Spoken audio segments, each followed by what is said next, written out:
Baik, kami dari kelompok 10 akan presentasikan tentang WBS dan memperkirakan waktu tugas proyek konstruksi.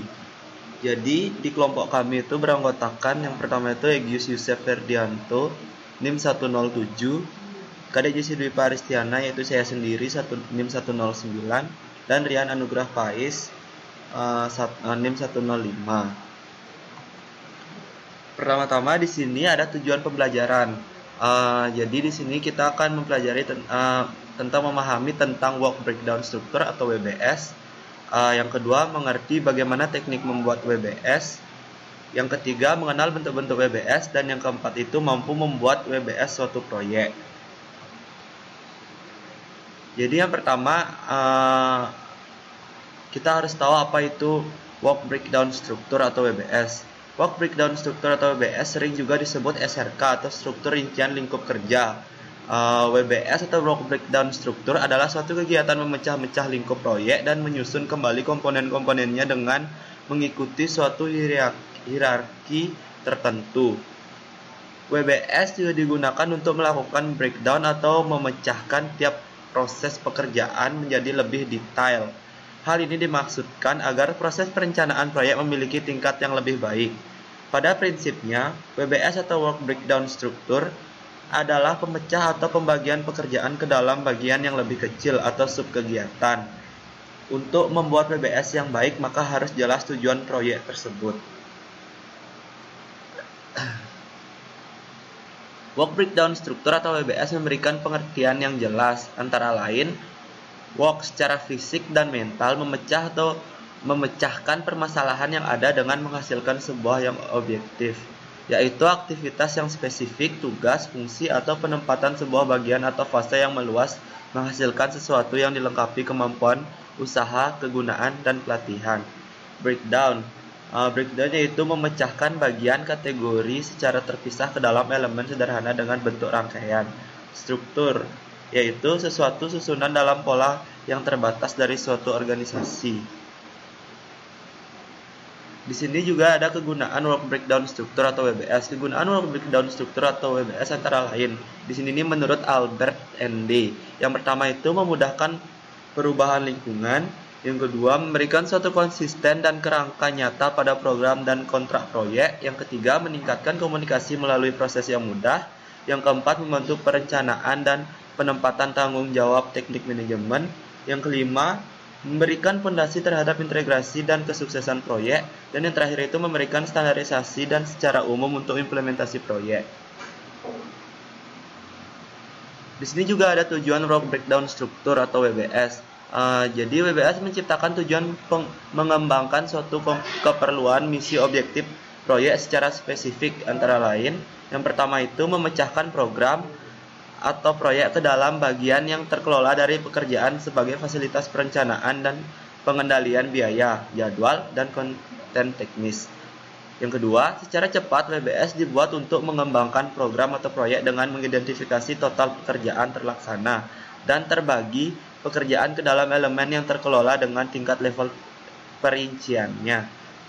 Yang ketiga itu melengkapi komunikasi antar personal proyek. Yang keempat itu cara efektif untuk melengkapi tugas manajemen. Di sini juga ada karakteristik WBS. Jadi di sini yang pertama itu hierarkis, yang kedua 100% rules, yang ketiga mutually eksklusif, tidak ada. Jadi di sini itu tidak ada overlapping. Tidak boleh ada overlapping pekerjaan. Setiap pekerjaan dibuat untuk saling mendukung pekerjaan. Yang keempat itu outcome focus. Pekerjaan-pekerjaan detail yang diidentifikasi semua penunjang pencapaian tujuan utama pekerjaan. 100% rules. 100% rules pengertiannya adalah resource harus 100% digunakan. Resource dalam proyek konstruksi itu ada man atau orang, manusia. Yang kedua itu ada machine atau mesin. Yang keempat itu ada uang. Yang keempat itu ada materialnya sendiri. Dalam membuat WBS, maka semua resource yang ada harus dapat digunakan secara maksimal dan tidak ada sisa, sehingga perencanaan proyek bisa optimal atau maksimal. Diperbolehkan ada sisa dengan catatan sesuai dengan threshold atau KPI yang telah ditetapkan. Ini adalah contoh WBS. WBS itu biasanya berbentuk hierarki atau diagram hierarki. Maka sifatnya berjenjang. Kita mulai dari yang pertama, proyek, nama proyek, lalu diuraikan menjadi beberapa tahapan. Ini ada 3 tahapan kalau di sini. Ini adalah elemen-elemen yang diharapkan. Jadi, ini untuk menentukan jadwal, biaya, dan sumber daya. Lalu diuraikan lagi. Nah, di sini setiap tahap, kalau di sini activity, maka diuraikan menjadi pekerjaan atau kegiatan sampai ke rinci. Nah, di level bawah biasanya kita sebut tugas. Jadi nanti penugasan itu berdasarkan dari sini, dari WBS level terendah, termasuk biaya, durasi, dan ini juga dapat menentukan dapat WBS level terendah. Balik lagi ke proyek paling atas. Untuk di gambaran pertama ini, biasanya kita mengacu juga pada kecakupan dari pekerjaan-pekerjaan. Ini isinya fungsi-fungsi, dan kemudian di kebutuhan fungsional dalam sebuah proyek. Manfaat WBS. Yang pertama, mudah dikelola. Terus ini mengurangi kompleksitas sehingga mudah dikelola. Yang kedua, mudah dipahami. Pemahaman skop pekerjaan secara rinci. Mudah mengestimasi. Estimasi dalam hal waktu dan biaya. Mudah diukur, proses pekerjaan jadi mudah diukur. Dan yang terakhir, mudah dalam penyesuaian terkait pekerjaan yang akan dieliminasi atau ditambahkan.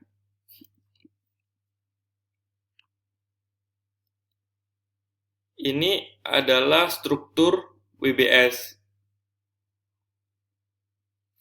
Ada sebetulnya struktur WBS itu berbentuk seperti ini. Ada level-level yang ada di atasnya. Ini ada yang pertama, ada level manajerial. Ini paling atas. Kemudian ada juga level teknikal. Ini yang berikutnya digambarkan pengembangan. Jadi 3 itu bisa juga digambarkan oleh pelanggan sebagai request sebuah proposal. Ada juga yang bisa diaplikasikan untuk pemakaian lain seperti penjelasan tentang autorisasi, anggaran atau biaya, dan yang terakhir jadwal. WBS disusun sesuai hierarki tertentu, sehingga akan memunculkan level hierarki pekerjaan yang berbeda.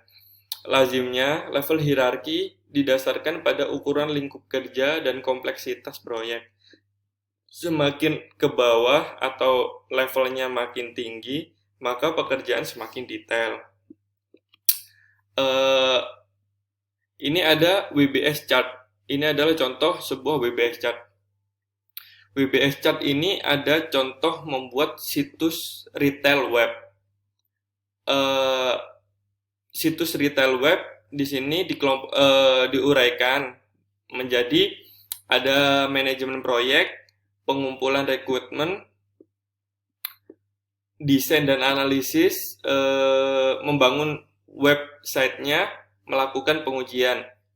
Lalu diuraikan lagi, kemudian di breakdown atau dikomposisikan menjadi merancang HTML dan begitu pun seterusnya. Nah, ini yang paling bawah ini adalah rincian dari kegiatan atas-atasnya ini. Jadi masing-masing punya rincian. Jadi ini rincian dari yang pertama rincian ini, yang kedua begitupun 3, 4, dan 5 gitu.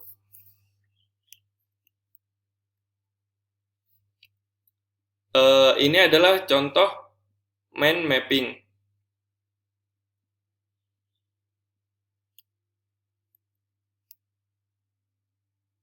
Oh ini, WBS dan Gantt chart. Kalau ini ada di Microsoft Project, maka muncul Gantt chart. Ini yang pertama, ini ada outline. Dan dilanjutkan, ini adalah Gantt chart, menunjukkan durasi, waktu, dan hubungannya. Dan ini adalah, ini nanti menunjukkan sebuah jadwal. Nah, nanti jadwal itu mengambil dari WBS ini. Nah, dari sini.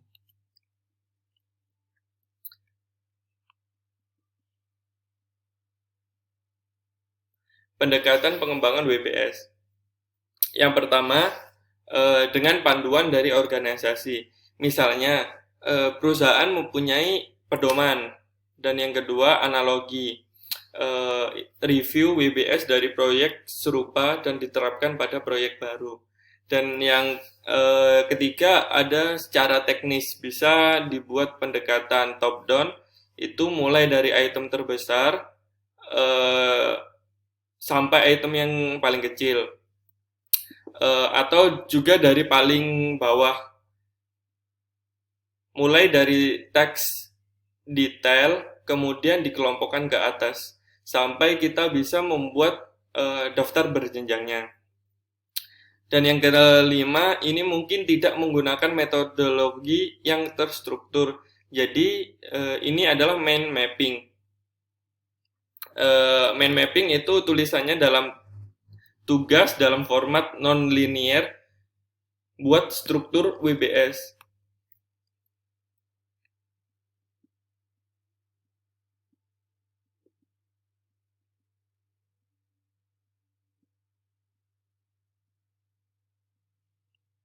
Ini adalah contoh mind mapping.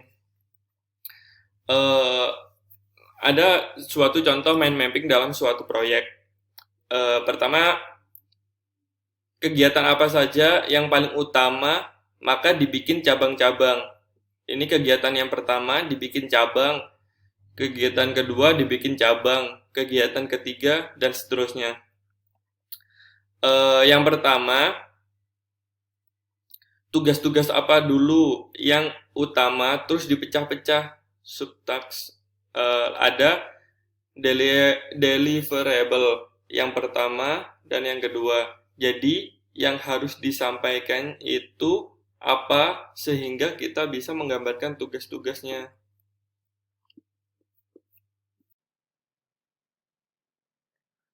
Perkenalkan, saya Rian Anugrah Pais dengan NIM 18055111165.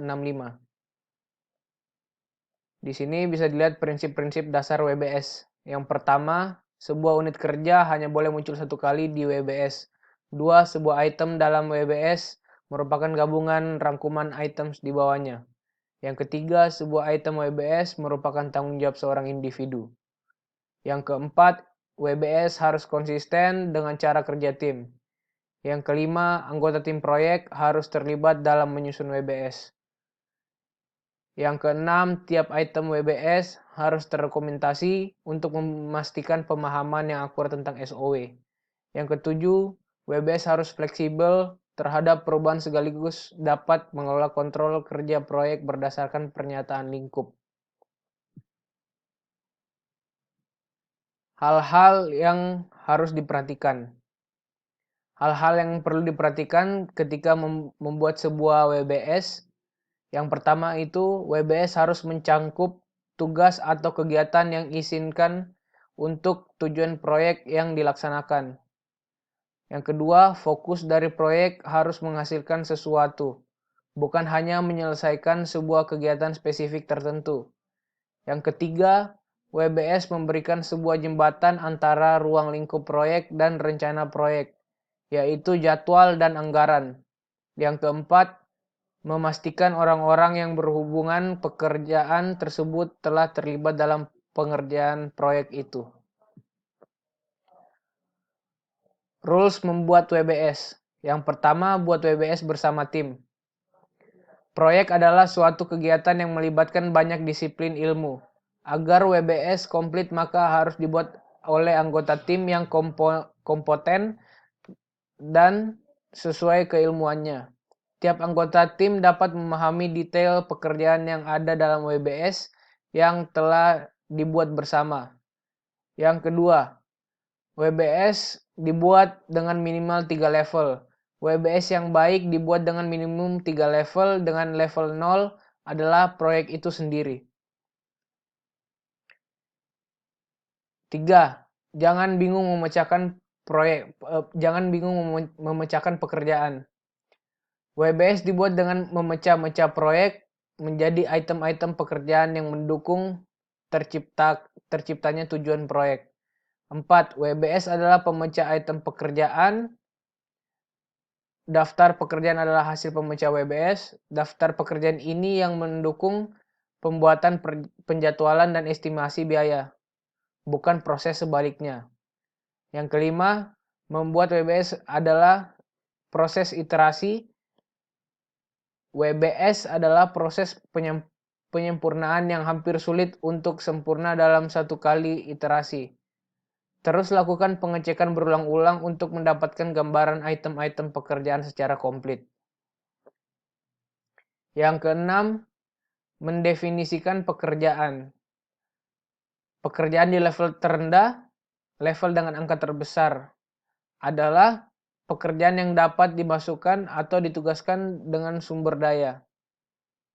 Pemecahan pekerjaan harus logis dengan sumber daya yang dimiliki. 7. Identifikasi level pekerjaan. Setiap level pekerjaan mendukung level pekerjaan yang mendahuluinya. Deskripsi level pekerjaan yang benar mempermudah dalam mengembangkan WBS menjadi jadwal pekerjaan dan estimasi biaya. Yang ke-8. Yang ke-8 itu ada 8/80 rule. Aturan 8/80 dimaksudnya tidak boleh kurang dari 8 jam. Satu hari kerja, lebih dari 80 jam, 80 hari kerja. Maksudnya adalah jika pekerjaan terlalu besar maka harus dipecah-pecah lagi menjadi lebih kecil. Tapi jika pekerjaan terlampau kecil maka dapat digabungkan dengan pekerjaan lain. Sekian presentasi dari kelompok kami, yaitu kelompok 10. Terima kasih.